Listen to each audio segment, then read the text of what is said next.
What's up, everybody? I am Travesty, and welcome to another episode of this freaking show. It is the weekly podcast with a little bit of something and a whole lot of nothing. And guys, I know what you're thinking, like, holy crap, another episode released this week? What did I do good in my life that deserves this? Well, you chose to listen to a podcast where the host has poor planning on the way he does things. Now, there was a gap in the last few weeks where there wasn't any release of episodes, and that's on me. I goofed. I had to get them out as soon as possible, but an opportunity came up for us here at this freaking show to sit down with amazing musical talent, and that is the lead singer of Ephin Epic, Dead and Buried, and Extraction Point, and that's Cody Zupan. You guys, you may remember Cody as the lead singer of Ephin Epic. We had them on the show back in 2016. Cody is still out there producing amazing music with 3 bands now. And we had an opportunity to sit down and talk with him about an upcoming festival that he will be doing, not only with Extraction Point, but also with Dead and Buried. It is the second annual, and I know I'm going to screw this up. I'm going to try my best not to. The second annual Gore Camp Cannibal Cookout and Jamboree. All the information for it is available on Extraction Point and Dead and Buried's webpage or Facebook page, where you can check out the address and location information on it, as well as it's posted up on our Facebook page, and I give the information towards the end of this interview. So I was able to sit down with Cody and, talk with him for a little bit on what he has been up to since the last time he was on the episode, as well as kind of some of the stuff that are coming in the future for him as a lead singer of 3 separate metal bands. So I hope you guys enjoy it. We were able to do this in person, on location at Game On Bar and Grill in Peatone, Illinois. If you ever happen to come across Peatone and you need a place to stop to get some, great food, a cold beer, and, just the best bartenders that I have ever had the privilege of being served by, check out Game On Bar and Grill. Thank you guys again for allowing us to sit down and do this interview at your area. Thanks again to Cody for doing this, and we're going to dive right into the interview, but of course I just got to mention that this episode is brought to you by CarterComics.com. It's the one-stop shop for all your comic needs. Make sure you go to CarterComics.com, check out all their amazing inventory that they have available on there. If you don't see anything you like on their webpage, they do have 4 different eBay accounts that you can search through and find just a plethora of comic titles, both graded and raw. You're able to bid on them, you're able to buy them outright, or you're able to even make an offer. And they do work with everyone because, they want to give you guys a good deal at a good price. And everything they have, rarities, common, they have such an array of comics available. And if there's a comic that you're looking for, you just can't seem to find, reach out to them at CarterComics.com. Contact them and say, hey, listen, I'm looking for a certain comic title. Do you happen to have it? Give them an opportunity to check through their vast inventory of comics that they haven't even gotten out yet. See if they have it for you, and I'm sure they'll work it out with you. Fill up your cart at CarterComics.com. Save 10% on your entire order. I'll tell you what, guys. The more you spend, the more you're going to save. Trust me, it's simple math. You can't go wrong with it. Thanks again to Carter Comics for being a sponsor of the show. Go to CarterComics.com. Promo code FreakNet at checkout. Save 10% on your entire order. And I'll tell you what, if you go onto eBay and you win a bid and you put in the comments and reach out to them saying, hey, this freaking show sent you. Use the promo code FreakNets or whatever. You might be able to get a deal there as well. CarterComics.com, best place for you to go to get your comics today. All right, guys, enough of me talking, enough of me jibber-jabbering, because I've got to get into more jibber-jabbering, but this time I'm going to be talking to the lead singer of Ephin Epic, Extraction Point, and Dead and Buried. I'm sitting down, once again, with Cody Zupan. All right, guys, I'm sitting here with Cody Zupan. Now, if you guys... Hey, look at that. Now, if you guys been around for this freaking show since the beginning, you know Cody from the lead singer of Ephin Epic. Now, we sat down and we had an interview about Ephin Epic back in 2016. Yep. Here we are 6 years later, and we're going to talk a little about Ephin Epic and update on them. But we're also going to talk about Extraction Point and Dead and Buried, because you have so much going on, and it's time we caught up on it. It's time that we sat down and really talked about it. I know we've seen each other like in passing, like time and time again.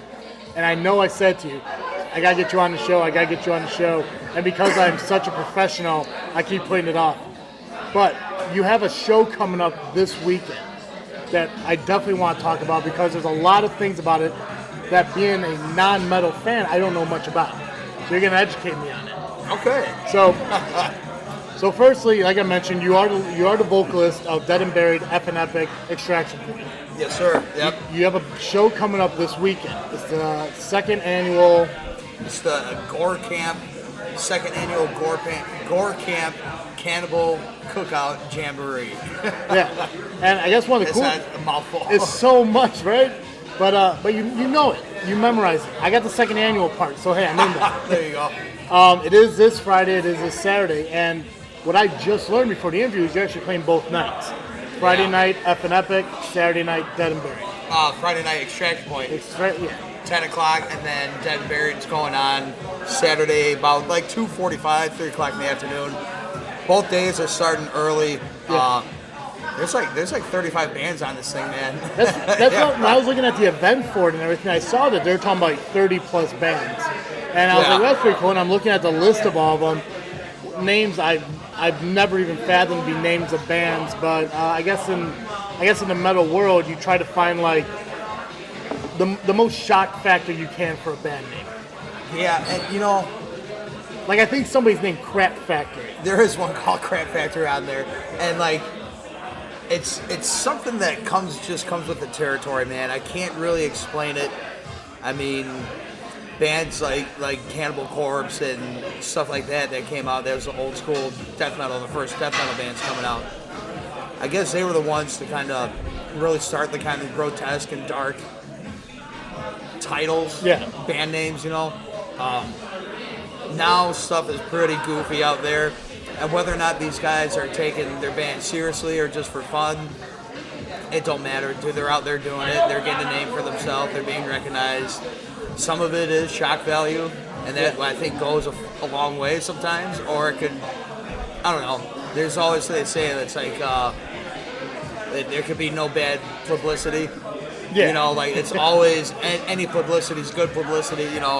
So whatever's getting you out there, that's if you got a crazy ass name and that's what it is, and you suck on stage. I don't know, like people still know you and talk about you. And that's one of the things like I'm kind of learning more, because I spent quite some time like going through like the metal world to try to learn more about Extraction Point.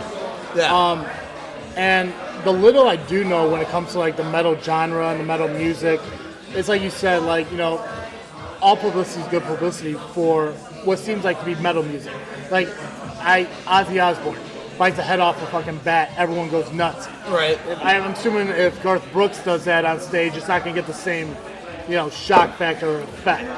Right. So it seems that metal music, they could find that line and they could step over it whenever they want. And these, like the bands like Crap Factory, we're talking about some pretty extreme subgenre metal, avenues of metal. Yeah. It's not just your typical run-of-the-mill Metallica, Iron Maiden stuff. Like these guys, you're down into the grindcore, gore grind, slam, fucking death metal, old school death metal, blackened death metal, black metal, grindcore, doom. It's all. Then there's like porno grind, and there's especially the whole grindcore thing. Yeah. You could break that down like 50 times, and it just keeps on getting more ridiculous.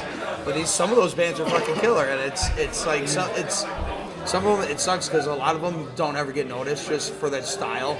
Yeah. Because it's so extreme in one avenue, one genre,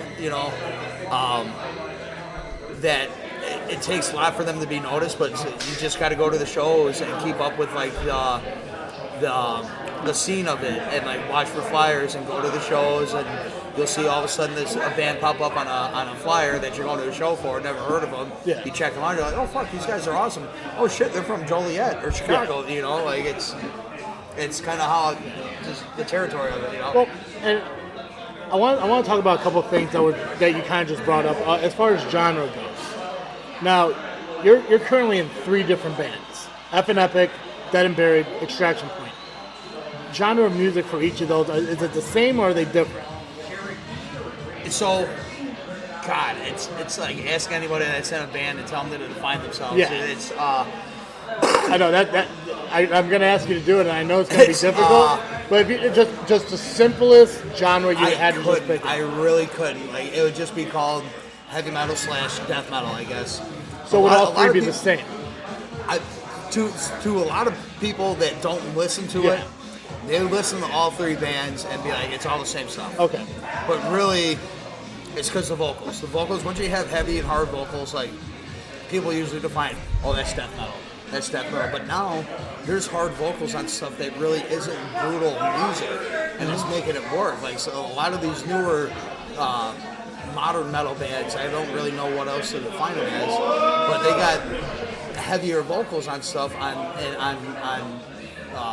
instrumentals that aren't really that crazy and brutal. Yeah. It's making it work. Just more almost like a hardcore feel to it, you know, just more emotion to it, you know, like, and vice versa. There's extreme music now that has clean choruses being sung, and you know, and I don't know, I'm kind of running off the rails here, but it's just, I don't know, it's everything's kind of blending, and like I was saying earlier about the genres breaking down, like, they're all breaking down and they're all getting interwoven. Yeah, well, you know, like, let's focus on vocals then, because I mean that's where you live when it comes to your bands.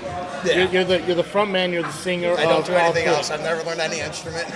So if and I've been listening to a lot of Extraction Point over the last week, and the one thing I kind of learned, and you correct me if I'm wrong on this, but the one thing I kind of noticed that was different from Extraction Point to Ephin Epic is that with Extraction Point, I could kind of understand the words a little bit. Like, it was almost like there was a slight more enunciation with Extraction Point. With Extraction Point. Now, is that correct? Like, am I thinking that completely wrong? Or? No, you're right. Because I did want to come into that more like a Hatebreed kind of feel. Gotcha. Like Jamie Josla, he kind of just has like an angry voice, and you can understand what he's saying. Ephin Epic, I definitely was doing more of a growl. Now, like Extraction Point, I'm doing way heavier. Like this next album that's going to come out is the music and the vocals. Everything's going to be heavier and much more aggressive. It's like it's going to take another turn. But I did do Ephin Epic heavier. I do remember that. Extraction Point, I went lighter, and now so I go back and hear some of the songs. I'm like, man, I wish I went heavier. You know, like Now, see, do you prefer it that way? Like, would you rather all 3 have its own different sound, different rhythm? Or is it easier for you just to be like, listen, I sing for 3 different bands at the same time. It's easier for me to just make everything sound the same. Now, not so much the music, but when it comes vocally. I'd rather sing the same way. That way it doesn't get confusing or messed up. Honestly, it's tough because I've reached a point, I don't know, my lifestyles and everything, it's like I almost have to push it hard for every band now, you know, and it's like I'm almost doing pretty much the same style. Yeah, there's certain things I do, it's hard to explain, different kind of licks and different kind of accents, you know, maybe some more kind of chorus, or like, all of them have their own kind of feel, but for the most part, it's going to sound the same to anybody else that's listening to it, you know, like, it's hard to say, because I feel like I'm doing something differently sometimes, but I know it's just being heard as the same. Do I want to keep it like that? I think so. Okay. I think because now I'm learning, especially with vocals and this, like, you learn. I'm no master at my craft by any means, dude. Like, there's so much better out there. Some of these younger kids coming up, man, I hear them, I'm like, holy shit.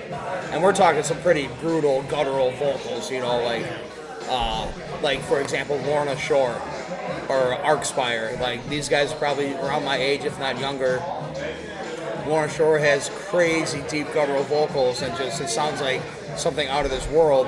And then Arcspire sounds like the rough, brutal death metal vocals, but he's fast like Busta Rhymes, dude. Yeah. Like, It's like sounds like that. I'm just like, holy shit. And that's what I think too, is like metal it'll keep evolving and getting farther and farther. Like, because now you look at like when people in my generation and kids growing up, what we had to grow up on. Now this kid's growing up, their first music now is the most extreme shit that's out there. Yeah. So they're only going to want to build on that. And like, you know, there was a joke that someone was saying, like, it was actually Travis from the Black Dollar Murder. I'd seen him on some video. He's saying, you know, death metal is going to get so advanced that in the future only a computer can listen to it. Like, which I can kind of see that, because there's so much additives now, especially to writing and recording, and so many programs that people can make their shit sound. You can make your fucking basement sound like a professional studio that's paid $500 an hour for. You know, like shit's coming out there now, and that's another. It's getting saturated, very saturated, because of reasons like that.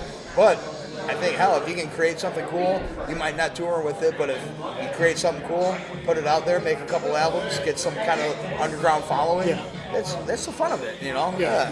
Now, for someone like me who's not ingrained into this community or, you know, the fan base that is metal, in your opinion, what is the fascination with it? Like what draws people to enjoy your type of music? I guess what drew you into it? I think honestly the energy, man, and especially for one, dude, countless times I've got a lot of friends that aren't really into death metal and heavy shit like that, and then they come out to a show, or we go to see a show together, and they come out to see me play or whatever, and they're like, dude, that really changed my view on this. Like, it is way better live. I'm like, yeah, because it's a whole feeling. Like, you see the crowd, everybody's amped up, and it's a brotherhood about it, man. Like especially in the mosh pits, like, people fall down, they pick you up, everyone makes sure you're all right. There's no bullshit going on. Like, I hate to talk shit about other genres, but there's no big fucking fights breaking out, like rap shows and shit like that, you know? Like, there's none of that bullshit going on. Everybody, you step into that venue and there's a metal show going on, you're just as well invited with everybody else. Yeah, there's some grumpy looking people, some crazy looking people, you know, it might be a little standoffish, but everybody's loving, dude. It's like literally like it's a hippie community, like hippie music, but just metal and extreme, and everything's kind of in your face, but in a good way. So the perception that people have is saying, like, if you're going to a death metal concert, you could die because you could be trampled, you could be not like that. It could happen, but it doesn't happen at every single show, Definitely single time. Definitely not. Like, I think the only things that you would hear something like that is like a big outdoor Slayer fest. You know, like. I think there was one video I actually like looked on YouTube. I was like watching I think it was like artists standing up for their like fans or something like that. And I want to say it was like maybe Killswitch Engage. I think it was them. There was like a mosh pit going on at their show, and they literally stopped the show because someone was getting knocked over. Yeah. And I was like, you know, that's pretty cool. And like, you know, I think it's watching stuff like that, talking to you about it, where it's like, you know, maybe like these things aren't all about, you know, satanic death and, you know, like, you know, trying to resurrect the devil. And there is, don't get me wrong, there is like the Sweden and Finland, the Scandinavian black metal scene. Dude, like when that first broke out, they were burning churches and killing, like taking each other out like gang, like rap members, like really? East Coast, West Coast. Like there are people convincing each other to fucking commit suicide. People going, "What? Let me help you die," or go to like. It got pretty extreme. Yeah. Like some of the black metal, which I love. It's some of the fastest shit, and like it's a weird feeling because a lot of it has like almost like organs playing in the background. It's very atmospheric feeling, you know. But a lot of the black metal, that's where you get a lot of the satanic shit. Yeah. The extreme racist hate shit, you know, and it's there, but a lot of that once a band comes out pinned like that, you're almost blackballed. Like, you're not going to get into shows, you're not going to get into venues. There'll be a tour going around and can you support us and hit on a couple shows? No, you'll get blackballed right away sometimes. It's fucked up. Yeah, I remember, I don't know if you ever watched this TV show, trust me, this is relevant. the TV show Bones. It's an old like TV show about forensic science and FBI. Yeah. So they had one episode where it was like some kind of like death metal band where this dude like I know which episode like you're cut his talking throat about. like it was supposed to be like a fake knife, but it wasn't. And like in his mind it's like, hey, if I died, that'd be even better for the band and legacy. And like, do you ever come across people who are like that? No, dude. Okay. See, that's playing on. That's just That's Hollywood. playing on the older aspect, Gotcha. like when it was very theatrical and everything was so extreme, and like these bands like did almost like stage acts and everything, kind of like the shock value, like Marilyn Manson, It was, for the most part, it's all a show, like, and you don't see that now. Now it's like these people we're playing these shows with, they're just everyday dudes. Yeah. It's just, we're all probably a bunch of stoners and probably got some other chemical addictions, but it's just like we're all pretty much good people and go to work, like you can't quit your day job for anything, like unless you're like Metallica, Slayer, Lamb of God, Pantera, big bands like that, where this is your living. You can make a dollar, you can pay your way. For the most part, even Lamb of God, when they were still fucking on their like third or fourth big album, they still had jobs. Money's good, sitting good, but you still had to go to work. Like. Now, how big is, compared to all across, let's just say the United States, where would you rank like the Midwest when it comes to metal music? Because you would assume it's rock and roll, country music and stuff, but Midwest is huge. It's dude. huge. It's huge. Chicago is huge for metal, dude. So you got the East Coast, which is huge. You got the West Coast, which is huge. You got the Midwest, and then like the Southeast, like Florida, around there. Nothing else. There's no other really big concentration, I guess. Yeah. It's everywhere. There's little scenes everywhere, but it's like for what's really hitting hard, I'd say East Coast, West Coast, Midwest, and Florida. Yeah, and I look at like again, like with the show you have coming up this Saturday, Friday and Saturday. But also, like a lot of the other shows you do, you got a show coming up in June, a show in July. Yeah. It seems the unique thing that comes to the metal shows, and I don't know if it's just the ones that I've seen with you in it, but it's never just you. It's always 3 to 5 or to even 30 that's going to happen this weekend. Yeah. Now, why is it that like you could go to a one-band show all night at one bar for like country music, for rock music, cover bands, but when it comes to metal music, it seems to almost be a festival every single time with 3, 5, 7 bands. So, like the standard usually for a metal show is at least 3 to 5. Depending on the venue, where it's at, what time everything's going down. 5 can be too much sometimes. I think the reasoning to that is a lot of these bands are not super well known. Gotcha. And for one, I think people get tired. So there's going to be like one really well-known band in Chicago. They're still underground, but they're well-known. They're going to headline a show, and now they're going to stack up maybe 2 or 3 local openers that there's been a buzz about. People have been talking about them. Promoters start searching out these bands and check out their page, see if they're really serious about it. Hey, we got this opening. Do you guys want to play for these guys? They're coming through on tour or whatever. Like, that's where you catch your break. That's how you get noticed. But I think it's because a lot of people don't know your stuff. Okay. So they only put you up for a little bit. It's kind of like you're getting little previews of each band, and then you get the headliner band that'll play for an hour and a half. As far as country and bigger rock bands and cover bands especially, a big bar can book one band, pay one band, deal with one sound guy, and they'll have music set for 4 or 5 hours.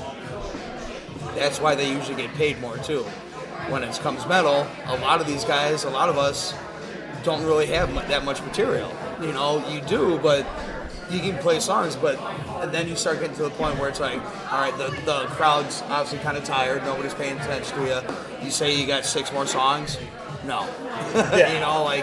That's why a lot of metal shows, it's like, you get 30 to 40 minutes, start the show at 8 o'clock, book 3 or 4 bands, change over time, and everybody gets a little piece. Let's check that band out. I kind of like them. And you go buy their merch, talk with them, and engage with them. Then you start following them around and hearing other songs. And same thing with all the other bands that play. Like it's that's how you kind of people get a taste of it all, you know. And then of course you start seeing like other flyers like pop up and. You'll be like, oh yeah, that band. I just seen those guys the other week, and they were fucking cool. I'm gonna go check them out. You know, like that's because you're getting a little taste of everything that's out there. You know. Yeah. But that's dude. Ever since I've ever been playing, that's any show has always had 2 or 3 other bands playing. It's just kind of what you do with my yeah. Now this may be a dumb question, but I gotta ask it because I'm curious.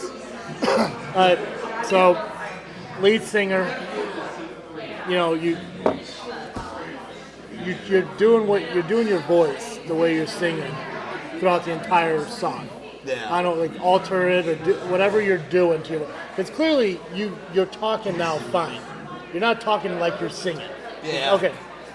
So when it comes to doing that to your voice, it's rough. I mean that's fair to say, right? Yeah. So when it comes to these shows, do you want to be the 30-minute opener or do you want to be the hour-long headliner? That's the thing too. Like that's why a lot of death metal has short sets. It's because you can't go up. People can do it, no doubt, but you can't do 2 hours, fucking 20 nights in a row. You know, you can't do that. You know, there's people out there that can. I used to always say back in the day, like growing, you know, getting started, like the drinking and smoking added to the gravel, and it did. Mm-hmm. But now it's really catching up with me, man, and it's like I'm struggling at practice. I know the shows. Everybody says like, "Oh, you're fine. You're doing good. You sound normal." It's like, but I know internally that it's like I'm not 100% where I was at, you know. So it's just something that kind of comes with time, and I think it's a lot of practice and just the years. It's like I gotta stop smoking, stop drinking, take care of it because it does take a lot, and it does fuck your throat up, dude. Like after this weekend, I'll be playing Friday night, probably partying all night, and then playing at 3 o'clock in the afternoon the next day. I'm gonna be shot after smoking and drinking, and like it's just all that. Like, all right, well, I'm gonna ask a question that may throw a dark cloud over this, and then we're gonna get into some origins about Extraction Point, Dead and Buried. What happens when that time comes with your voice? Dude, I've been thinking about it for years and years. Like it's just kind of like you can still do music. Yeah, but it'll be different. I'd have to find another venue or another avenue how to do that. It would, and I don't know. It would hit me hard because just know that it's something that I love so much, you know. But and you've been doing it for how long now? God, dude. I was 20 years old. I'll be 37 this January. Yeah. So nearly 2 decades. Yeah. And solid. Always had at least one project going, if not multiple. You know, never had. That's the thing too. I'm just getting burnt out on the band practices all the fucking time, and like no matter where I turn around, it's like, oh, we got to be over here. Oh, we need money for this, and oh, we got practice this Sunday, right? It's like I got to clear Sundays and certain days. I can't plan on doing anything else. But it's like, no, sorry guys, got band practice. You know, like that sucks. You know, as much as you love the stage aspect of it and getting all the glory and getting done with the show and walking around the bar or the venue and having people come up and be like, oh dude, that's fucking awesome, that's great, like let me buy some of your stuff, sign my CD, all that. It's a lot of pain and agony and work just to have fun like that, dude. You know, it is. It's time, money, you know, it's shit that you'll never ever get back, you know. It's Well, it's like, and I know I made the reference back in 2016. It's like, I mean, like, because I do this podcast and I do the podcast about pro wrestling, and to listen to the stories about how those independent wrestlers talk about the travel, you know, wrestling a show 100 miles away for $20, shit like that. It sounds very similar to when it comes to musicians and singers. So, like, you want to do everything you can to make that dream the best you can. Yeah. You know? I love the meme. I see it here and there. It's like today's musicians summed up. It says driving a $500 vehicle with $500 worth of gear inside for 500 miles for a show that pays $50. Yeah. Dude, It's just how you do it, dude. Yes. I remember a guy telling me that he once traveled from here to Minnesota for because sometimes they don't know what they get paid. He drove all the way up there, didn't even get booked. Just got a hot dog and a Coke. Just driving, and the only thing he was able to do is to set up his merchandise table and sell some merch. Yep. Even if you sell that, dude. Yeah. There's countless times, dude. Countless times. If you calculate the gas money we burnt as a whole, getting to a show, the money that you spend at the show, drinks, food, whatever, don't sell merch, don't make any money at the door. There's 10 people that showed up for the last band, and there's 2 bands away from you. Nobody's there. You just kind of played, set up all your shit, went through everything, went through the motion of everything for nothing. And dude, it's the name of the game. Right? Yeah, and it's got to be rough, because it doesn't matter if there's 10 people or 1,000 people. You got to give them the same energy. Yeah, 100%. I will say this. It's a lot easier to have that energy reciprocated when you see it out in the crowd, and then you're on stage like, fuck yeah, people are eating this up. Then you're like, okay. But when there's nobody out there, it's really hard to give it 100% on stage. It's like, all right, who's ready? Oh yeah, man. So we talked about Ephin Epic. You guys started out. You were friends from high school. Your brother joined up after college. Yeah. Where has Ephin Epic been since 2016? I know the pandemic has kind of screwed up a lot of things for a lot of people, but what has been going on with Ephin Epic? I want to say at 2016. Gore was still in the band, I believe. So it has been a while. So we were going pretty strong, playing shows. It was my brother Travis on drums, Drew on bass guitar, Eric Gore guitar. We had Brad Cross there for a while, but he got busy with family, which of course happens. He had to go. So then we were just a 4-piece, and then me on vocals. We were running pretty good like that. And then same thing with Gore. And again, no harm, no foul. It's like he had his life. He had his wife. He had his company. Had kids. He had 3 boys for 3 years. That's a handful and a half, dude. Like, he's just pretty much laid it out. So I'm not gonna be able to do this, guys. I don't want to hold you back. We all understood. We appreciate the time that we had together, and memories that we'll never forget, Yeah. At that time, it was just the 3 of us. Drew said he was going to pick up guitar, and he started playing guitar, and then we got our friend Dave Lorbach, who we all went to high school with. He was a little bit older than us. He's actually the guy that got me the job where I'm at now. He picked up bass, and it took some time for all of us to kind of get used to the new notion of it all, because we did take on a different sound. Yeah, again, going back to the genre thing, it probably sounds the same, but we definitely feel like we changed. We got a lot more groovier, a lot more modern sounding and weird off-timing stuff, and so we pretty much, and then we wrote another album, so that would be the second under Ephin Epic. The first one had the one lineup, the second one has the new lineup, and we went to do that came out right when fucking COVID hit. Our second album, Exploit This. So we took a long time. Usually, like when you're in a metal band or any band really, you kick out, in your underground band, you kick out an album. You have like an album release party. Yeah. Where you usually do somewhere kind of in your hometown where you get a lot of people to come out, or some bar that's known for having shows that's close. We never really got a chance to do that. So some time went by, the COVID shit, and nobody's really having shows. Which jump tracks a little bit. Extraction Point stayed busy somehow through all of it. Mm-hmm. But Ephin Epic didn't.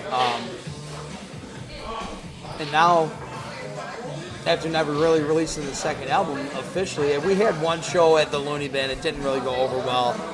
And it wasn't really advertised as our release show,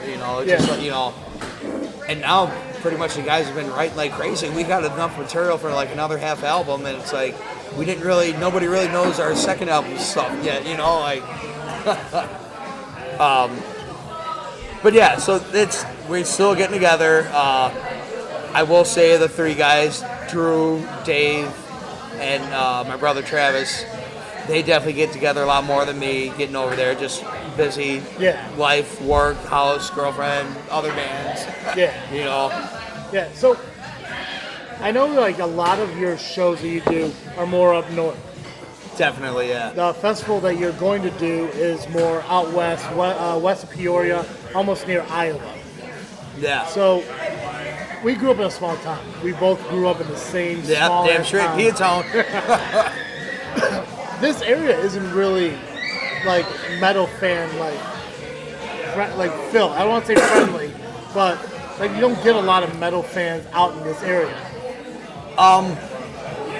Peatone, not so much. Mantino, not so much. Kankakee, there is a little bit of a scene, kinda. It definitely is more urbanized. Joliet definitely has a scene. Chicago has a scene. All surrounding suburbs of Chicago have their own scene. It's just pretty much what's popular. If it's something like this is a small farming community, Yeah, if you don't got cowboy boots on and talking about drinking a Bud Light on a tractor with your girlfriend, maybe like you're gonna lose people. Yeah. like I said, I've never been a big metal fan, but I like the music you put out. Yeah. I mean, I don't see it being at the Will County Fair on a Saturday night. You never know. Dude, we played here a few times, and it's. Vicky's nice enough to let us play, and she gets a kick because she knows we're all good guys, and all sweet and caring and whatnot. Mm-hmm. She's laughing though. She's like, but when you get on stage, she's like, all you guys look like a bunch of motherfuckers. I love it. She's just, but you know what though? A lot of people, your typical patrons here at Game On, a lot of them didn't know that they knew us personally from just hanging out, but it's like we get on stage. A lot of them didn't know, and dude, for the most part, people got a kick out of it. Like they're always like, they're all smiling, like it's not really our thing, but like you guys are really good. It's kind of cool to see something different come through, Because you think a bar like around here, anywhere in these small, it's like all covers. It's going to be country or classic rock covers or something. You think it's going to be one band, a bunch of older guys are going to jam out for fucking 4 or 5 hours, And then we come on, it's like, holy shit, like they're really doing this here? Like Well, yeah, as we sit here, you got MC Hammer playing in the background right now.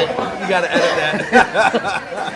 So, okay, let's talk about Dead and Buried. I think that's the one I know the least about. Where did it start? Where did you come in on it? Where is it at today? So Dead and Buried is my friend Matt Lunsford and Matt Allison. They were in a band together called No Conviction, out of Chicago. It was heavy, aggressive, fast, kind of very Pantera-esque, kind of more like a Southern fried metal feel to it, No Conviction ended up splitting ways, and then they had a few songs ready to go, already recorded with guitar and drums. And then Lunsford, this is after I was already in Extraction Point. This kind of started some drama. Sorry, guys, if you're going to listen, but...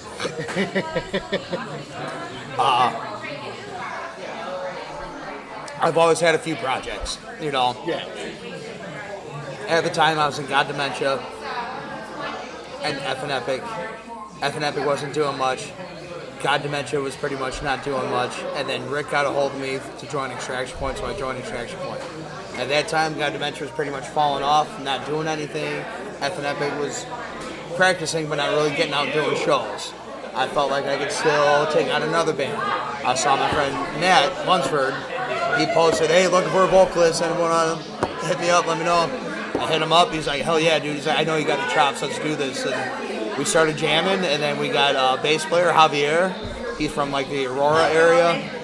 And we've been jamming, and we went in. So they had they had 5 songs recorded with guitars and drums just laid down.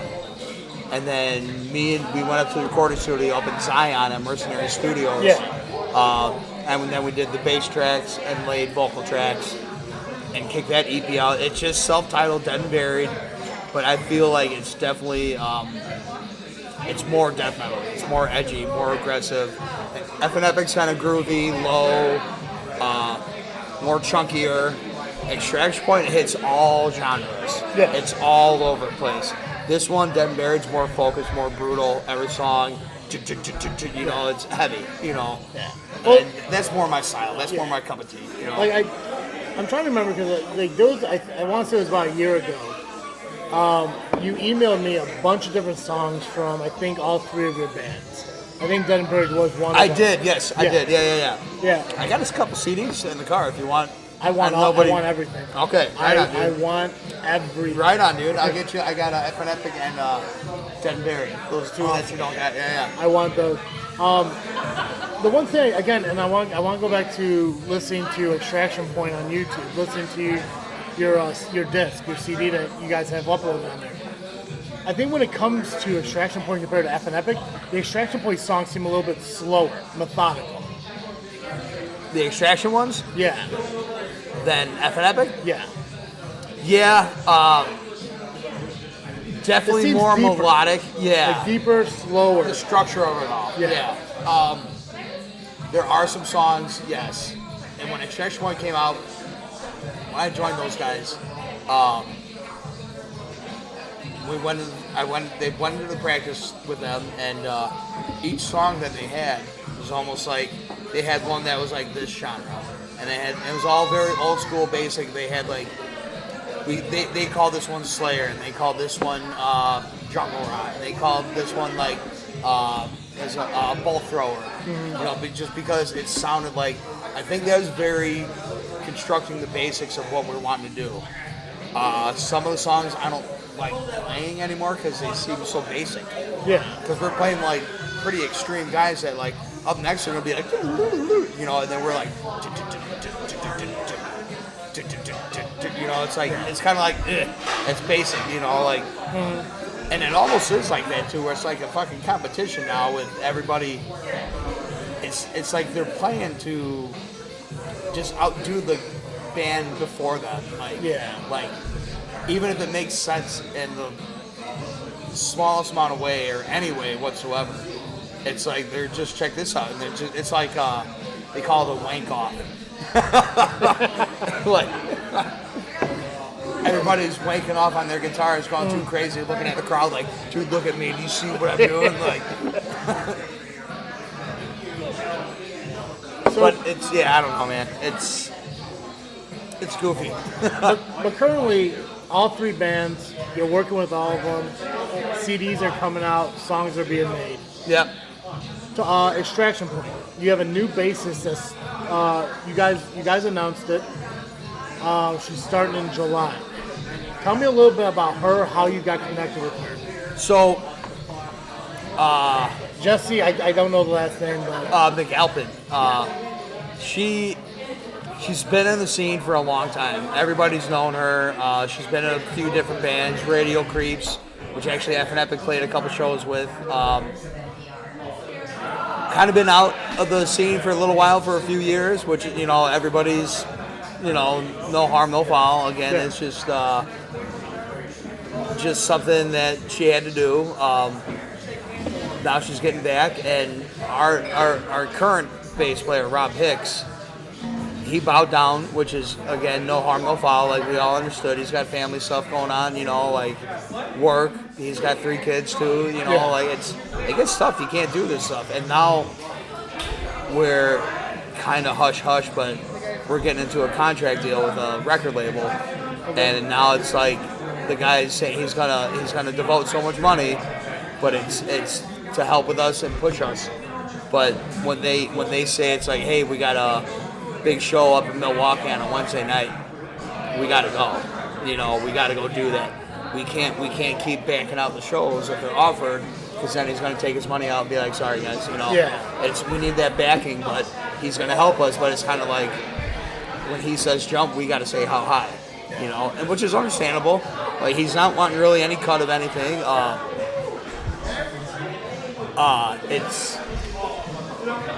I think it's something very good, but that's one thing that's like what came up, and I think that was personally, and never really talked with any of the guys. I talked to Rob himself, but like And so I think it was kind of like, all right, I can't do this because I'm going to hold you guys back.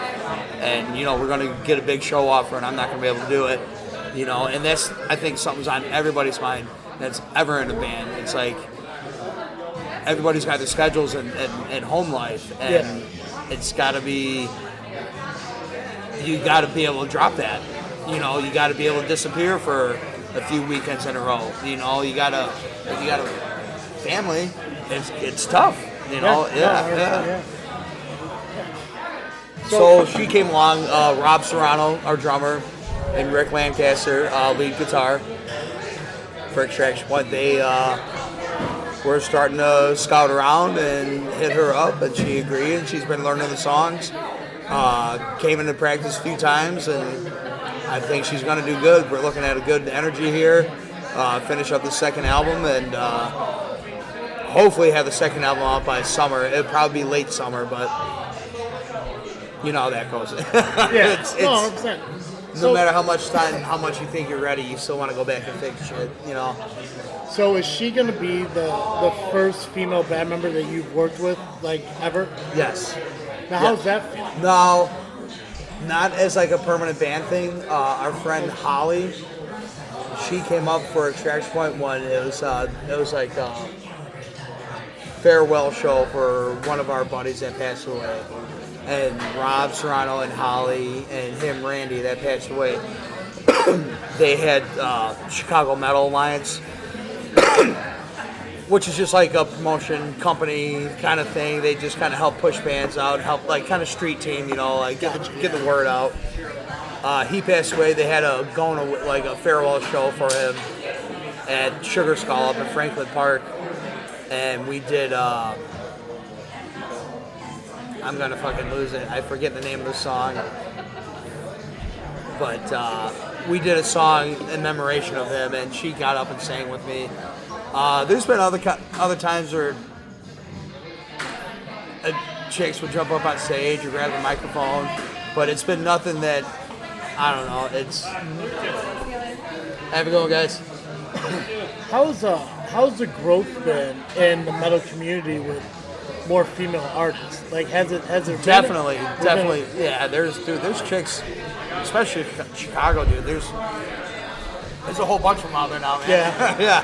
I think it's cool, you know. Not like it's ever been a problem, but you know, it's just to see them getting out and playing and doing what they love to do. And do you see it more instrumental or more vocal? Both, I guess. Yeah. I don't know. Because when I think about like metal female singers, I'd say more instrumental. Instrumental, yeah. Because the only one I can think of, and I know there's so many more out there, but the only one I can think of is Nico Vega. Oh, dude, you got to look at Ginger. This band called Spirit Box. It's kind of definitely more modern sounding and more emotional metal. You know, like I said, all the subgenres of it. But there's some of these chicks out there that fucking blow me out of the water, dude. They blow like a lot of fucking dudes out of the water. Like they got some deep ass fucking vocals, dude. Like Arch Enemy, she's got sick vocals. And it's just, I'd say I'd notice more chicks come out doing vocals at like bigger bands where you see, oh, this one's making a big stink from California or whatever. Yeah. A newer band that's out called Dying Oath. They got a chick singer and they're blowing up right now, and I'm not sure where they're from, but I'd say Chicago, I'd notice more playing bass, playing guitar, you know, not so much vocals, especially for death metal. Yeah. There's few out there, but I don't know, it's kind of few and far between, you know. Yeah. Now, because I don't know, like, when do you think it started? Like, when did you think women started getting more involved in metal music? Oh, hell. God, that's a tough question.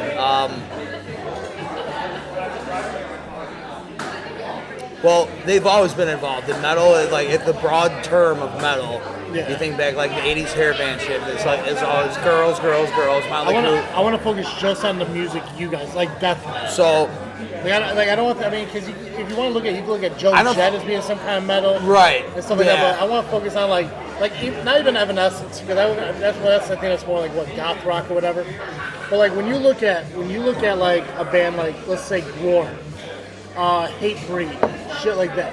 Like for females to be involved in that, when did that almost become like less of a shock that, here's an all-female band, who's singing the same shit that we are, that we never would thought would be possible. Right. I don't think there's really anything to bookmark or like tribute to a certain event or time. Just slowly trickled in. Yeah, man. Like, Chicks have always been at all the metal shows, all the death metal shows. They've always been there. And then I'd say definitely after 2000. Okay. I'd say where you start just seeing, oh shit, that's a chick. Okay, just being able to do those kind of vocals too. Yeah. That's something too. So when it comes to like, let's say like the underground or the indie like music area, it's probably a lot more predominant, because I can't think of like the mainstream music groups where like you can list off like female groups from the 2000s. Yeah, definitely not. But this area, like Chicago, Wisconsin, whatever. Like if you go to a metal show where it has 3 to 5 female bands, it wouldn't be surprising to see a bassist or a female lead singer. Definitely not. No. It's definitely much more common now. Not like there's anything ever to hide from. I think it's just kind of a modern thing now. Like it's like, yeah, people don't care what you are, what you look like, what you do, as long as you show up to band practice, put in your 2 cents, do your work, do your homework at home, practicing the songs, not just at band practice. You're a contributing member. You can make tours, you can make the shows, you're not a pain in the ass. You're not, oh yeah, we can go out for a weekend, but I'm going to be bumming money the whole time too. Not like that. Like, if you got the chops, you can do what you got to do, what the band's want you to do. There's tons of bands too. It's like there's bands you're not tight. It's like you have a passion for it, and this is, you put in the work, the driving time, the practice time, the money to buy gear. And it's just like, it's something, and it all pays off when you're on stage. It all pays off when people start listening to your music. It all pays off when you start getting a following, and there's people waiting at the doors for you, wait for the doors to open up, because you go on second or third, and people are wanting to be there to make sure that they didn't miss you. Like that's when it starts paying off. Like. Now we talked a little bit earlier, actually before recording, we talked a little bit about songwriting, creating lyrics and stuff like that for songs, and you do a large chunk of that. Yeah. Across all 3 bands. Yeah.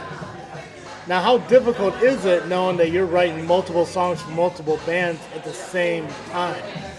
I do get tunnel vision where it's like I start writing about the same shit. Yeah. Different words, different phrases, but a lot of it's kind of very vengeful, kind of hateful, powerful, kind of overcoming, and then I also get like the dark despair, kind of like emptiness kind of shit, like lonely and, just cold feeling, like how dark the world really is and how fucked up mankind really is. And, so has like, let's say the last 4 years, has that really helped with writing music? Yeah, dude. For Dead and Buried, they had one of the songs on the EP that they already had the guitars and drums recorded.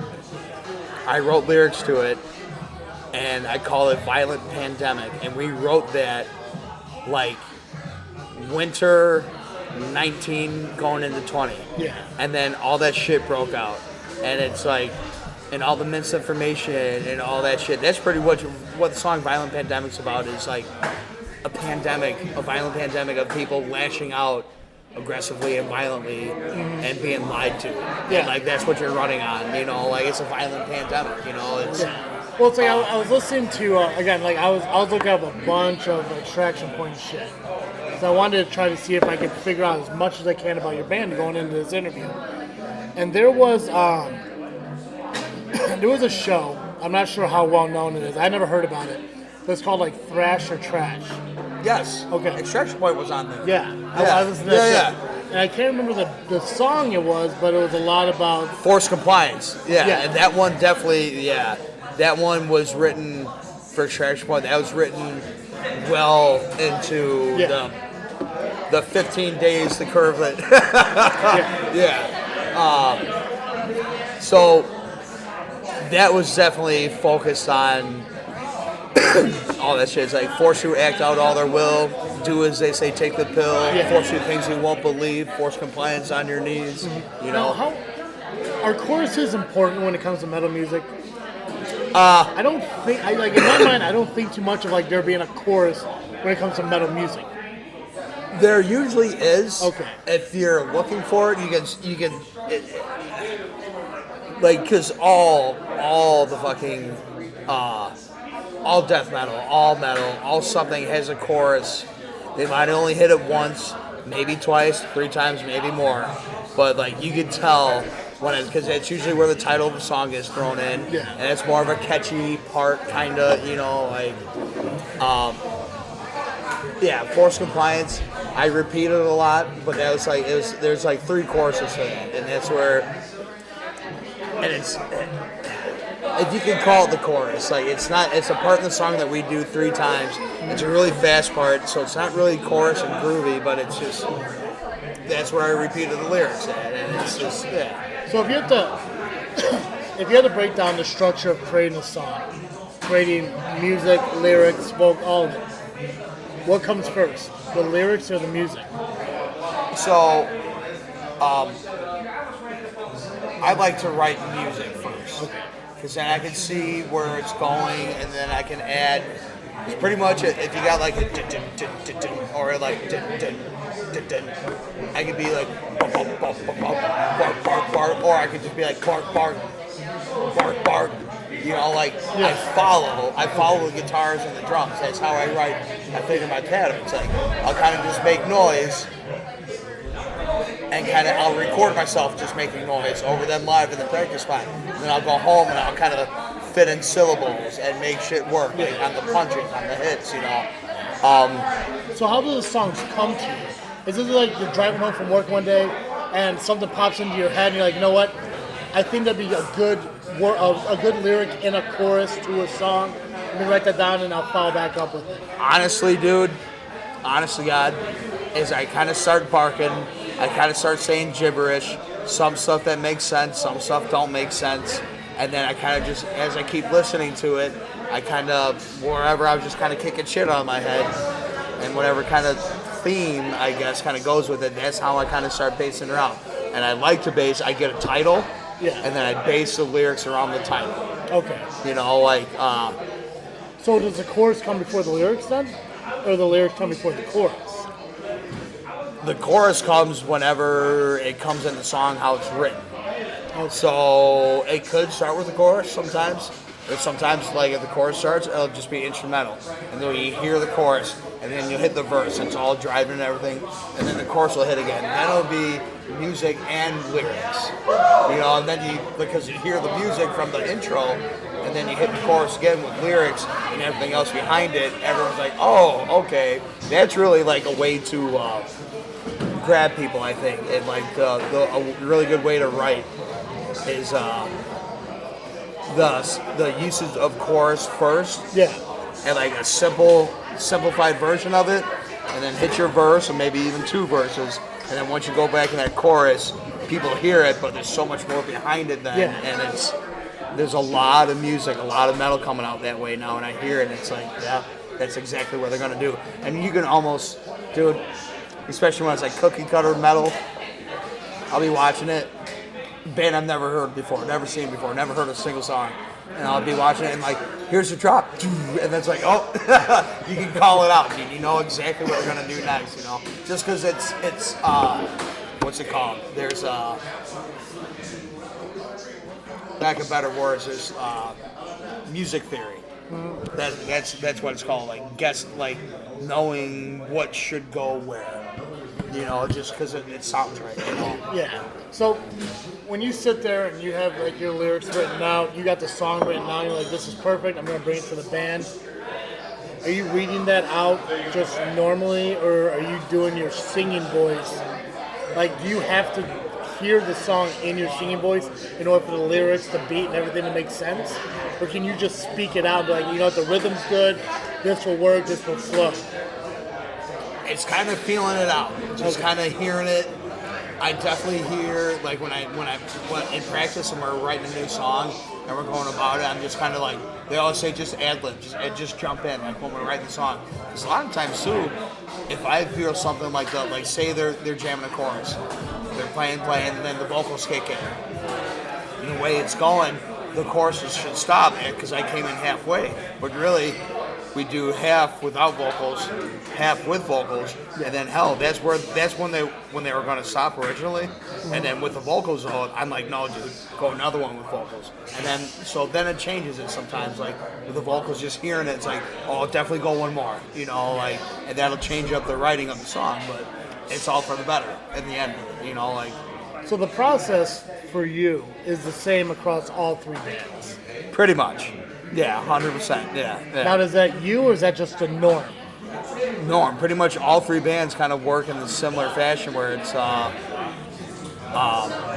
we all kind of write together, spend a lot of time working on shit, trying to get shit to sound right, get everybody playing the right stuff. And then I'll come in and be like, all right, no, let's do this, do that. And even though I don't play, each band wants the input of like what I think would sound better, or does this sound okay doing it this way, or vice versa. All right, second annual Gourd Camp Cannibal Cookout and Jamboree. Yes. We're at the Willis Steel Corporation building. That's at 156 North Academy Street, Galesburg, Illinois, May 6th and 7th. Tell me a little bit about how you got involved in this, how you got lined up for this festival. So this is the second year they're doing it. Extraction Point played last year, but I believe it was only a one-day thing last year. This is the first time that they're doing 2 days. Extraction Point played. It's the show is being put on by Squatch Tracks, which is by our friend Steve Squatch. It's like a promotional company. He works with a lot of death metal bands, setting up shows. Bands are on tour. He gets other bands to kind of fill in, like if they got a date here, hey, we need a couple more bands, he helps out. And just pretty much just a PR company. And then Necro Productions, which is kind of run by my friend Bernie, he'll be playing in a few bands there too, Celestial Serpent and Ancient Entities. It's being put on these guys, and pretty much, like I was saying earlier, it's all networking. These guys, everybody knows a lot of people. These bands aren't just from Illinois. Their bands all come from the whole Midwest coming to this thing. Yeah, I saw that like on some of the lists that were posted on the event page. You're looking at Ohio, Indiana, stuff like that. Yeah. So, Cannibal Cookout, Jamboree, like what's... How it got there, I have no idea. I have no idea. It's like this guy sat down, he's like, okay, I want to do a second annual. Obviously, we're going to do some gore music, but we need to do something like really, really evil. Cannibal Cookout. But we need to lighten it up a little bit with a little word fucking Jamboree in there, too. Yeah, right. Dude, the whole gore camp, too, like, it's Gore Camp Cannibal Cookout Jamboree. Like,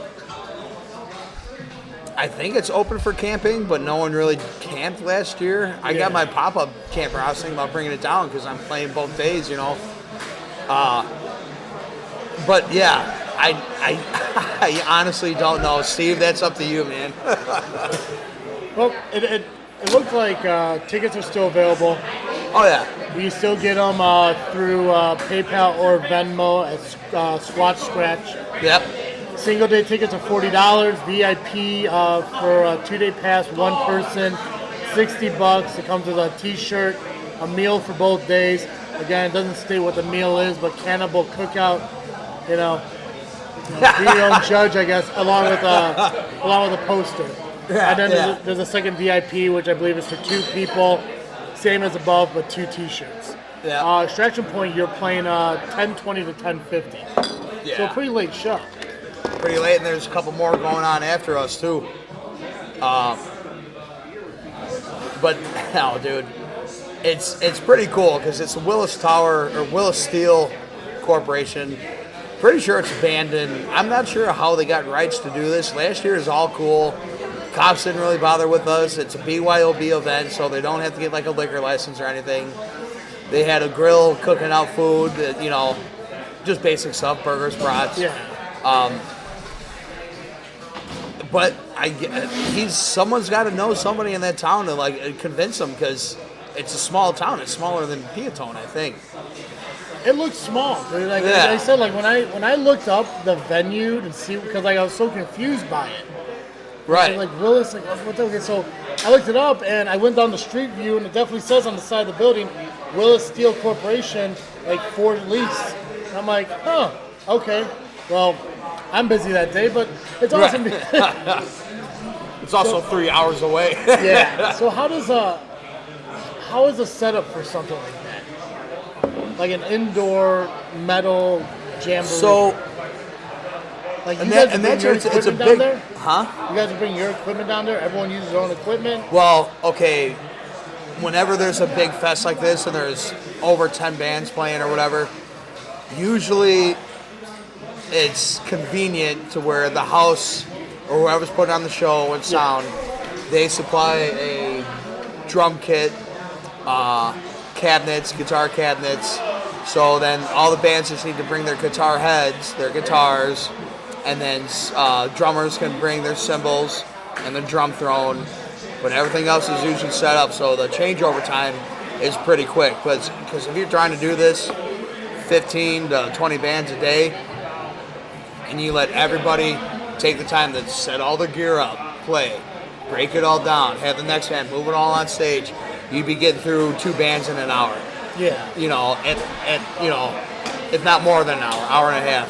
So that's why they had these all the gear set up. It's bands are welcome to bring their own shit, but you don't kind of want to be that one band that sets up your own stuff and everybody else is just, you know, using the house gear. You know, you don't want to be that one that bitches.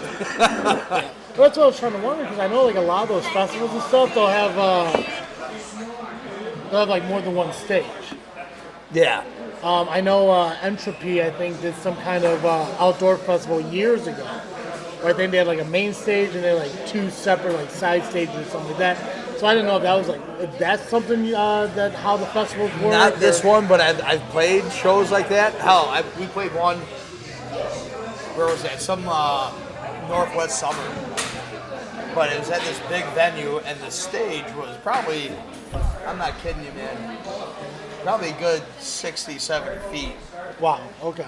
But they had it set up to where there's 2 sides, to where one side, as soon as that band got done playing, this band was set up ready to roll.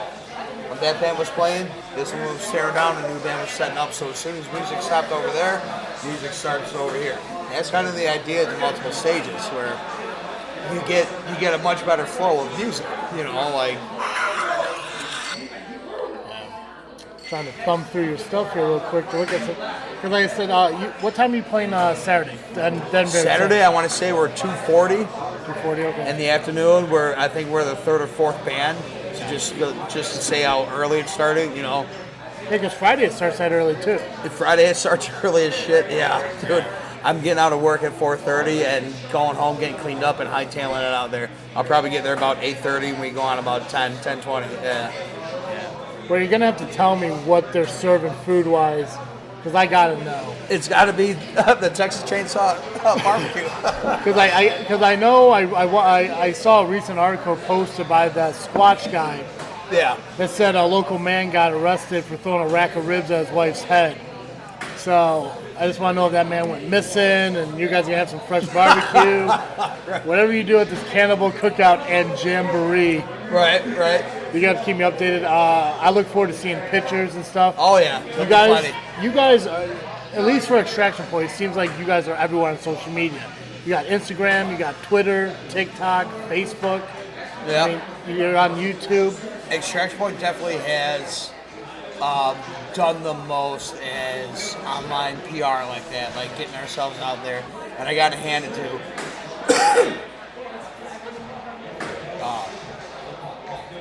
Rick and Rob. Like that's those guys. They are the drive behind this band for sure, man. Yeah. They always say, "Oh, it's the three of us. We need you." But like, no, dude. Like, not saying I'm leaving or anything, but it's like those guys are Extraction Point. You know, I'm the sprinkling on top. You know. Well, Extraction Point playing Friday night at the Gore Cannibal Cookout and Jamboree. Yep. I believe June 18th you got a show. June 18th we're playing. Let's see here. We got May 6th and 7th, the Jamboree going on. June 18th, Extraction Point's going to be at the West Chicago Social Club. Okay, and then July 16th you guys have another show. July 16th, we're at Metal Monkey over in, I guess that's Lockport, Plainfield kind of area. Okay, and have these been venues you played at before, so you kind of... Yeah. West Chicago Social Club, it's a pretty neat joint. It's kind of like, they call it the Cairo Pizza and Ale House over there. It's all like craft beers and like craft pizza. Gotcha.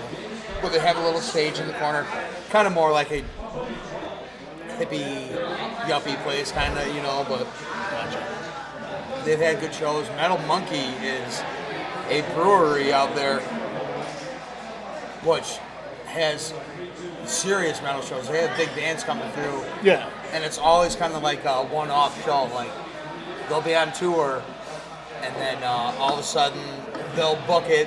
No one knows about it until, like, the day of. It's like, ooh, tickets on sale. These guys are playing at this small club, you know, like, that shit sells out in an hour, if that, you know. Now, is there any shows coming up as far as Dead and Buried and Extraction Point, or is those so kind of... like, together? No, just in general. Extraction Point definitely has the shows coming up. Yeah. Ephin Epic don't. Ephin Epic. Why do I keep mixing? See, the thing is, man, you got too much shit going on. Yeah. So, yeah, Extraction Point, we already listed those out. Ephin Epic.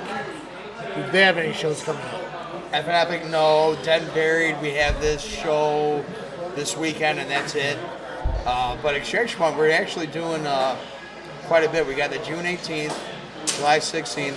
July 31st is a Battle of the Bands in the Alibi Room in Milwaukee, I want to say. Oh, okay. It goes on for 3 weekends. It's July 31st. Now, Battle of the Bands, is that Battle of Metal Bands? It'll be all genre.